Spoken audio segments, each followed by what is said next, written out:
Imagine your business has fallen for a ransomware attack. Criminals have stolen your data and are demanding a huge ransom fee to get it back. It's a nightmare.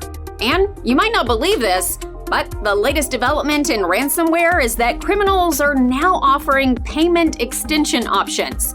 Choose to pay to delay the publication of your stolen data, or pay to delete it before it goes public. They've added features like countdown clocks to their websites to make victims feel pressured. But hold on, paying a ransom is always a bad idea. It doesn't ensure your data's return. It funds criminals and could even land you in legal hot water. So, how do you protect your business?